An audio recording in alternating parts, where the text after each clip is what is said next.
So today I'll be reviewing Pokemon Journeys episode 67, Suspect Pikachu. This was a slice of life episode, but I still found it enjoyable even though nothing of importance happened, but let's talk about it. So the episode starts off with Officer Jenny coming to the lab to ask about a case, and then we get introduced to Detective Decker, who's probably the funniest character in the whole episode, but I couldn't figure out if he was talking in like a country or a city accent. That aside, Decker asks them to gather all the electric types they have in the lab to do a search, and then he looks at all of them one by one to look for the culprit, which I found hilarious because obviously the drawing looks nothing like a Chinchou or Arctozolt. But then he arrests Pikachu, and we learn that there have been a string of cases of electricity being stolen from houses, so they formed a task force with Detective Decker, and since Pikachu doesn't have an alibi, he gets taken to the station and questioned. And I thought that scene was hilarious because he was trying to make it serious, but Pikachu was just eating the whole time and not caring. After that, Pikachu leads them to someone who had their electricity stolen, giving him an alibi, which leads to Pikachu joining the case as a special agent alongside Ash and Goh, who become officers. Then we see Ash, Goh, and Officer Jenny go around solving cases like the one with the Vulpix, the sleeping Snorlax, and the couple riding the Dodrio. And after all of that, they decide to lure in the thief with electricity at Chloe's house, and that's when we find out that the thief is actually Team Rocket's Moripeko, and that Team Rocket has been trying to give it electricity so that it would stop eating their food since they're starving.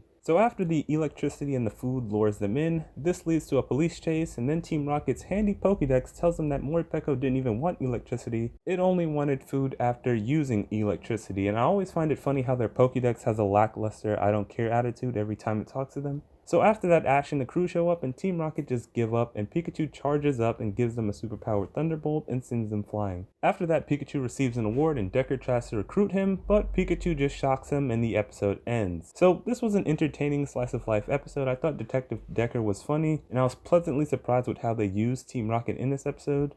And every episode doesn't have to be a plot-focused episode to be a good one, as long as it's entertaining and we don't get a bunch in a row. So I give this episode a 7 out of 10. The next episode is the long-awaited return of Gary and the start of the Project Mew arc, and I really can't wait for that. With all that being said, let me know what you thought of this episode. Thanks for watching, and bye.